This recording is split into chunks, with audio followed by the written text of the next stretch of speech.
But if you go to, let's say, around the 7th century, there was another person who reunited the Chinese mainland. And then he is going to control the rivers. He wanted to build like big canals, but that massive architectural project failed. People didn't want to work that hard. So it became Tang Dynasty.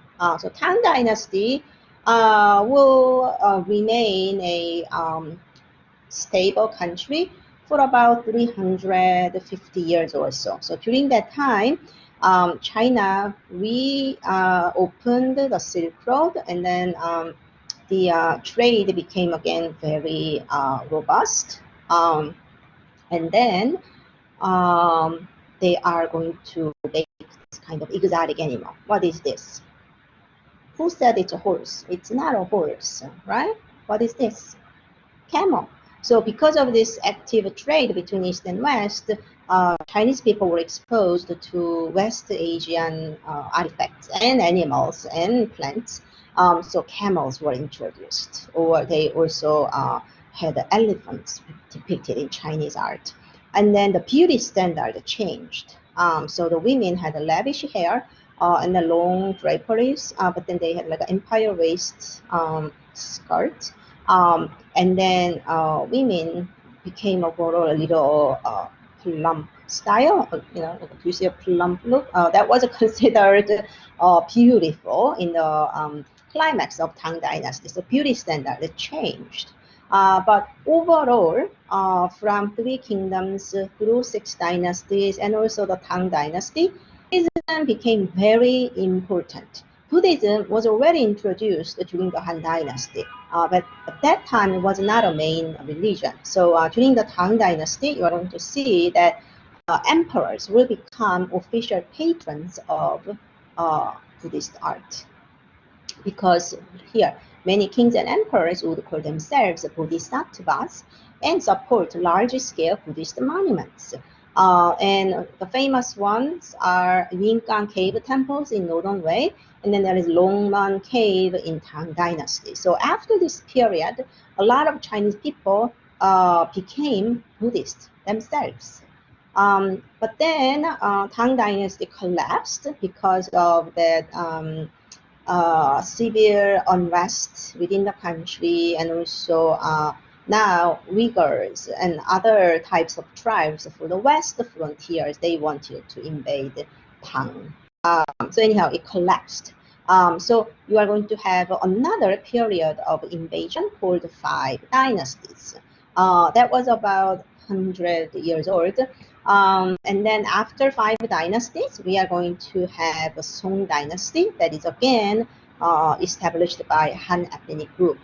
So Tang and Song, these are main dynasties of great prosperity. But Song dynasty, they suffer so much from new tribes in Mongolia.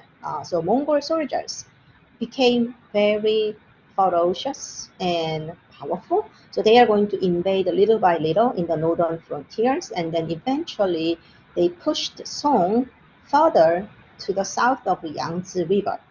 They lost a lot of land, but eventually Song warriors will conquer southern Song dynasty. So that's why there is a period called the Northern Song and Southern Song.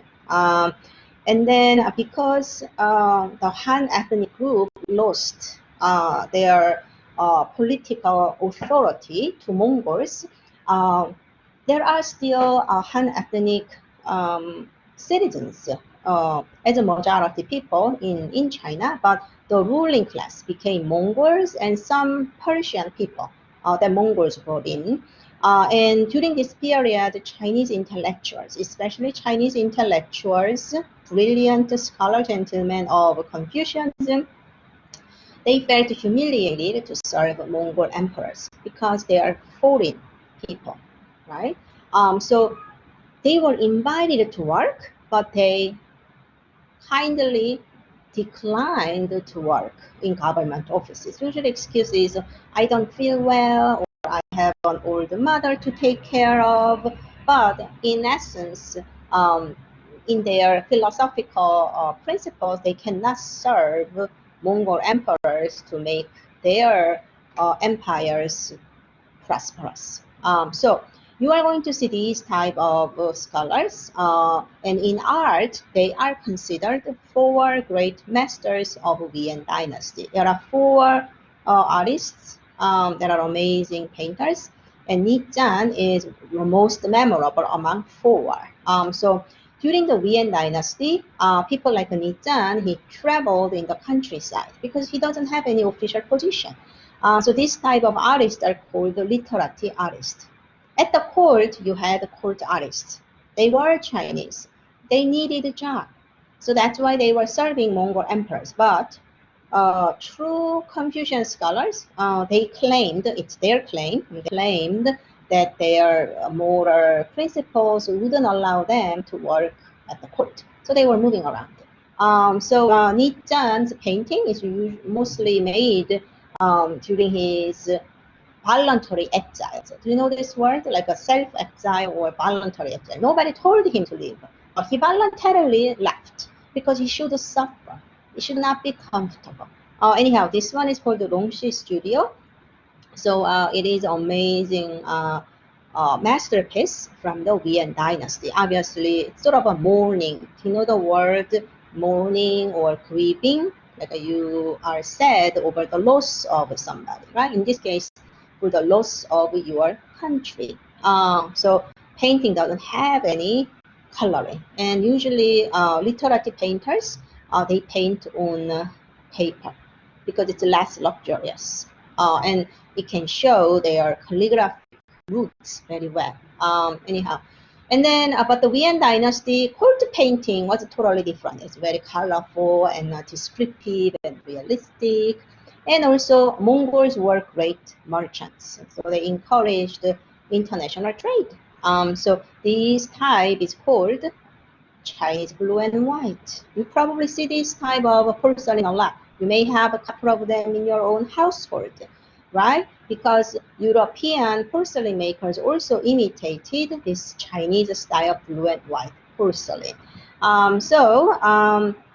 We are going to continue this conversation of Chinese blue and white in Unit 3 in relation to Ming and Qing dynasty. So you can read this historical overview. I'm going to reduce it. And if you go to in lecture 1, I posted the Tang dynasty, like a 3 kingdoms, 6 dynasty, and Tang dynasty all together. But what's most important is you have to watch this one. Buddhism, introduction of Buddhism. Buddhism is a little technical, so I added a lot of other resources. So I want you to download these docs and read about it. Yeah, like it is a PowerPoint if you download this. And then so that's lecture 1. And then if you go to the lecture 2, Tang Dynasty is a little bit more about Tang Dynasty. So you go to the timeline of our history, and then you can also read more about Buddhist sculpture, and then you can also read. This is my own lecture, so it's a PowerPoint. You can download it, and then if you go to lecture 3, this is landscape painting, the Song Dynasty. And then you can read more about Chinese painting in timeline of our history. And then if you also click calligraphy, you can read more about it, browse examples. And then if you go to the lecture 4, you are going to see Yuan Dynasty lecture, and then Chinese landscape painting. You can read more about it. So, you know, this semester, I am not taking my students to a museum, but on your own, you can visit Met Museum and explore a lot of works that we studied in the class. We are so fortunate that we have the Metropolitan Museum. So I'm going to stop here, and I'll see you in the next slide, next recording. Thank you.